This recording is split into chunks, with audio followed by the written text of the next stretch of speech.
Second part, practicals. जो हमने theoretically देखा था, अब हम उसे प्रैक्टिकली कैसे अप्लाई करें। बट यहाँ पर भी एप्लीकेशंस में मैं कुछ चीज़ें आपको बताऊँगा। प्लीज़ आप साथ में एक नोटबुक और एक पेन रखिए, क्योंकि सिर्फ आप ही नहीं, मैं भी आपके साथ प्रैक्टिकल करूँगा। Be ready. आपके पास नोटबुक है, पेन है, लेट्स स्टार्ट। टॉपिक करते हैं विथ मैरिज, शादी वाला टॉपिक, मैरिज वाले टॉपिक। और यहाँ पर मैं आपको बता दूँ, कस्प की इम्पोर्टेंस काफ़ी बढ़ जाती है। हर कस्प का सबलोड आपको कंसीडर करना है।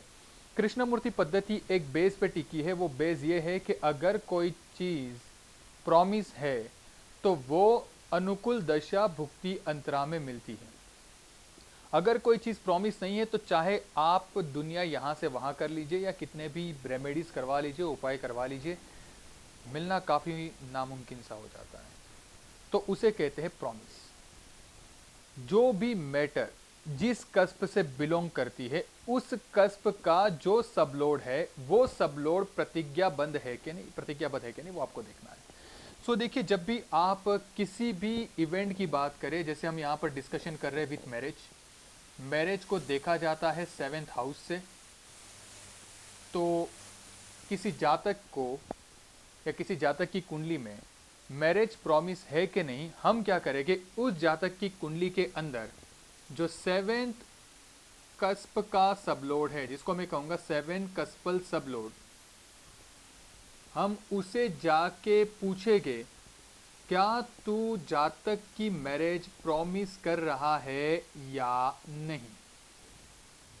प्रतिज्ञा, क्या 7वां कस्पल सबलोड जातक की मैरिज देने की प्रतिज्ञा ले रहा है या मैरिज ना करवाने की प्रतिज्ञा ले रहा है, ये जांचना बहुत ज़रूरी है। जब तक आप प्रॉमिस नहीं देखोगे, तब तक किसी भी टाइप की दशा भुक्ति का कैलकुलेशन करना, ट्रांजिट को करना व्यर्थ है, यूजलेस हो जाएगा। सो आपको सबसे पहले पूछना है 7 कस्पल सबलोड को कि भाई whether particular event marriage promise है या नहीं। देखिए, कृष्णमूर्ति पद्धति का दूसरा रूल ये भी है कि एक अकेला हाउस कभी भी रिजल्ट नहीं दे पाता है, उसको लगते हैं शागिर, सपोर्टर। छोटा भीम में कालिया के साथ 2 लोग होते हैं, धोलू फोलू। वैसे ही प्राइम हाउस को अगर रिजल्ट देना हो तो उसे भी 2 शागिरों की जरूरत पड़ती है, that is the supportive house.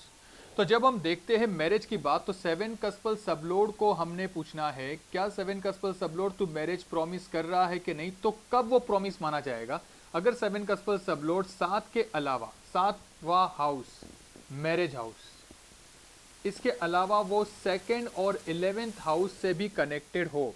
2nd house family बनाना, आपको याद हो तो मैंने थ्योरी में बताया था, ये फैमिली में मियाँ बीवी और बच्चे, plus 11th house tie up, एक टाइप का एग्रीमेंट बिटवीन 2 पर्सन।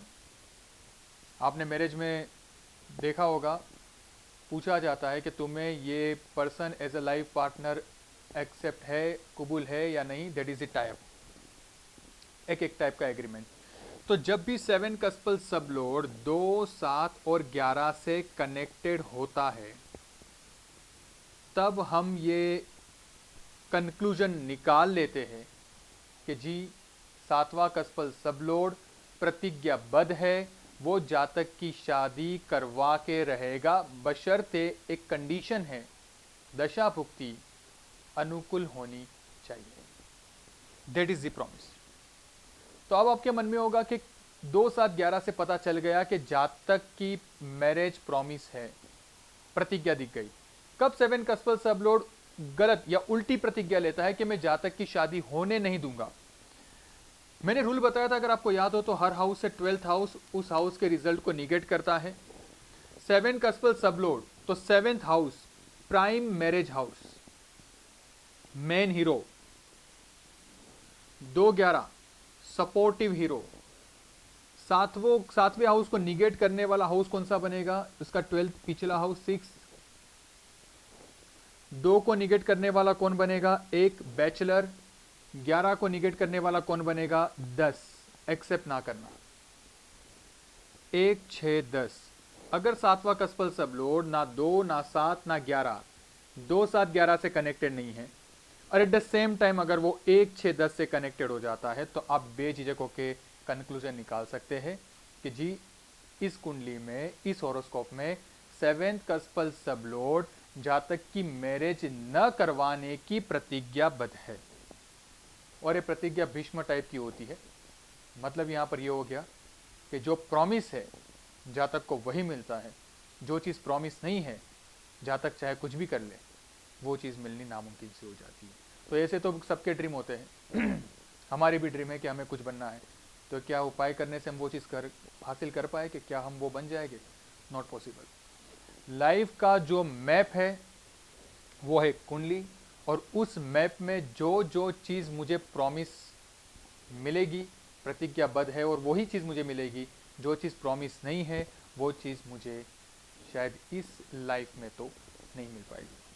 तो ये कनेक्शन देखना है। 7 कस्पल सबलोड अगर 2 7 11 से कनेक्टेड है, कनेक्टेड का मतलब क्या है? प्लैनेट खुद किन किन हाउसेस को दे रहा है, उसका स्टार लोड किन किन हाउसेस को सिग्निफाई कर रहा है, और बाद में आता है सबलोड। सबलोड बहुत इंपॉर्टेंट है, याद रखिएगा। सबलोड को कहते हैं आत्मा, अंतरात्मा, दिल की पुकार, DNA। अगर प्लैनेट और स्टार लोड मिलके मैरिज हां कहते हैं और सबलोड ने कर दी ना, तो फिर बंटाधार है, काम नहीं होगा। प्लैनेट मतलब कटप्पा, स्टार लोड मतलब आपको पता है कि माहेशमती, और सबलोड मतलब कटप्पा का DNA। प्लैनेट चाहे कुछ भी देने की बात करे, अगर उसका सबलोड इनकार करता है तो वो चीज प्लैनेट नहीं दे पाएगा। आपने कहावत सुनी होगी हिंदी में, मुंह में राम बगल में छुरी। प्लैनेट कहता है कि मैं शादी करवाने के लिए तैयार हूं, वो दे रहा है 2 7 11, उसका स्टार लोड भी दे रहा है 2 7 11, पर अगर उसके सबलोड ने 1 6 10 दे दिया तो ऐसे संजोग में भी मैरिज की प्रॉब्लम क्रिएट हो जाएगी। इसको मैं वही कहूँगा, मुंह में राम बगल में छुरी। ये चीज़ को समझने के लिए हमने प्रैक्टिकल देखना बहुत ज़रूरी है। तो चलो आइए हम प्रैक्टिकल देखें।